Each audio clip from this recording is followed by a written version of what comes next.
What's up, everyone? I hope you're having a great day. Welcome to my updated 2024 election prediction. Kamala Harris is officially on the ballot, with Tim Walz and Trump Vance is the official ticket as well. What is it going to look like? Obviously, it's not going to be the same as it was with Biden, as his polling numbers continued to freefall. Biden is now off the ticket because, well, the powers that be decided he wasn't what the Democrats wanted anymore, despite the will of the people choosing him. So much for democracy from the party that cares about democracy. But Trump, tell me how he's the threat again. You know, the one who got shot. But again, Trump's the one with violent rhetoric, right? Oh, wait. No, that was the Democrats as well. Anyway, that all on the table. Let's look at this election. I have filled out the safe states, except for two new ones that I will be adding. Florida and Texas will both be going safe red for President Trump easily at this point. The state of Florida, since 2016, has trended further and further to the right, with Trump winning it by 1.2 points in 2016 and then 3.4 in 2020. Now, in 2022, the state also shifted even further to the right in the midterms. Texas went only 5.6 for Trump in 2020. However, it did go 9 points for Trump in 2016.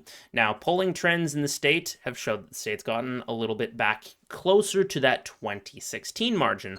And part of that is largely as a result of Hispanic voters continuing to shift and trend overall to the right, as are most white voters. Now, Kamala Harris is not really going to be able to pull off that much more support with the Hispanic voters. It's just unlikely. Most of them will not support her far-left socialist radical ideology that also her new running mate Tim Walz supports as well. Now, Tim Walz is the guy who oversaw the burning of Minneapolis. Kamala Harris is completely complicit in the burning of Minneapolis and many other cities across the country during the mostly peaceful BLM riots that destroyed billions of dollars worth of property and led to mass looting. But again, tell me how Trump and the Republicans are the ones who are violent and dangerous. That aside, that's not a good look, and that's not going to win over independents or people who don't tend to like, violence and looting, which is most people. And secondly, we have to consider that Kamala Harris is the weakest person ever on the border. Despite being the border czar, she has done next to nothing, as the border has gotten worse and worse and worse with more people crossing, and most people support closing of the border and deporting illegal immigrants. Again, that's not going to help her, especially in border states like Texas, Arizona, New Mexico. Now, I don't think Trump's going to win New Mexico, but the state could get much closer as a result. So let's start filling this out. We'll look a little bit closer at some of the polling information too, because we've had a lot of absurd, stupid narratives from very dumb leftists who think, oh, well, the polling trends suddenly show Kamala in favor, so that means, she's going to win the election. But when Trump was leading Biden, no, Biden was still going to win the election. Interesting how that is. So we'll start filling out. All of the safe states are done. We'll go for the likely states, starting with Trump's likely states. I have a few here. People may disagree with me, but I don't care, because those people are wrong.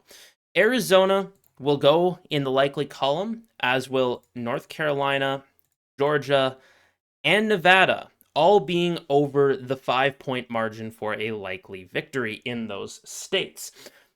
I think all of them will be pretty close to about 5 points. I could be a little bit off. They may drop a little bit under 5, closer to the 4s, but I think around 5 to 6 points is where all of these states will realistically land, aside from North Carolina, which I think will be closer to 8 or 9.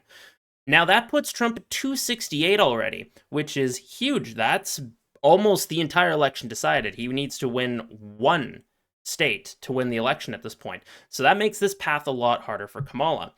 Now, we'll fill out all of the likely states for Kamala. There's not a lot, but I think New Jersey will at this point go likely. There was a point where it was very close, especially with polling showing Trump that he very well could have won the state against Biden.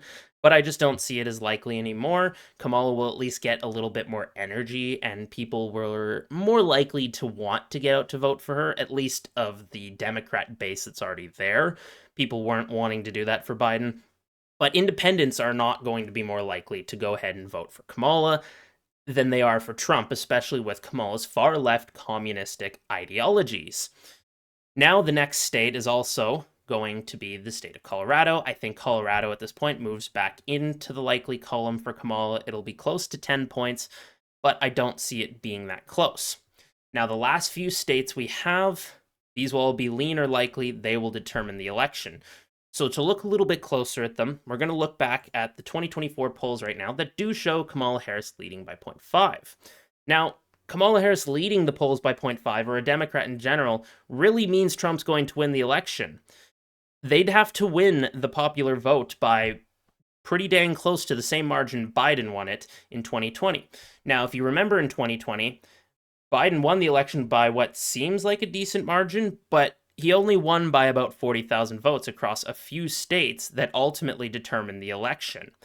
If it were not for the close margins that we got in these states, Biden would not have won the election even if he won the popular vote. That's 40,000 votes away that Trump was from the presidency.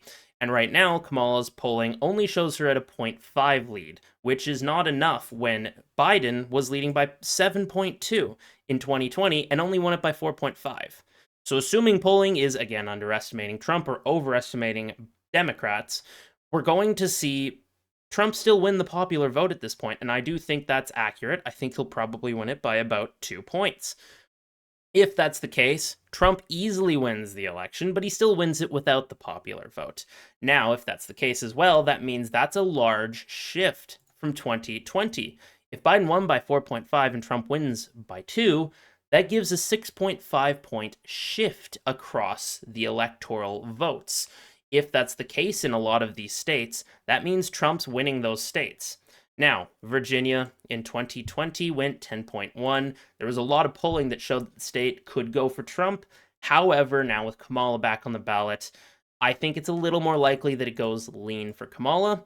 I think the same would be said for New Hampshire, a state that also was a lot better for Biden in 2020 than it was for Trump in 2016, where he nearly won it.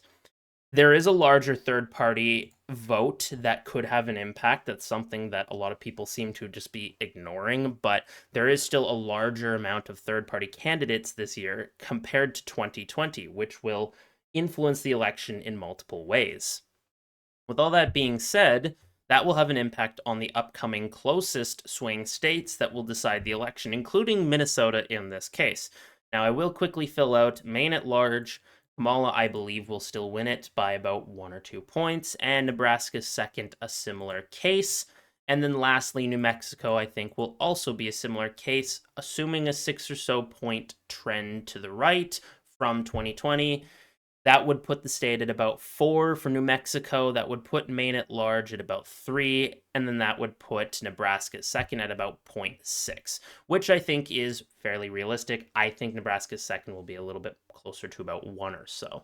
Overall, that would put Kamala at 216 to Trump's 268. And again, Trump only needs to win one of the 4 remaining states. And I think it's pretty likely to say that he will, especially if he's going to be winning the popular vote, and if that 6 point shift is accurate. Now, how that plays out in a state like Minnesota, that went 7.1 points for Biden, but only 1.5 for Clinton, with large third-party vote share again in 2024, RFK, Stein is back on the ballot, and West, that likely will have a large impact and make the state much closer. And that's why I believe it'll go for about just under a point for Kamala. Trump will not be the first Republican to win it since Nixon, but it will be close. And that is the grand total of everything Kamala will win at this point.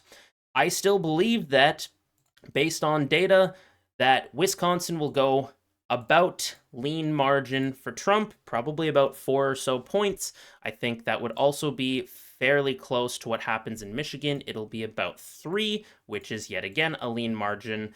And lastly, we have Pennsylvania, which would put Trump at about almost 4 points there as well. Another lean margin. And there it is, everyone. There it is, folks. 312 for Trump to 226 for Kamala, which is a Trump victory. He would likely win the popular vote around 2 points in this scenario. Now, let me know down in the comments what you think about this prediction, what you think about the polling data and what's going on, who you think's going to win the election. I love to hear from all of you. Again, please comment below. I try and get to everyone. Have a great day.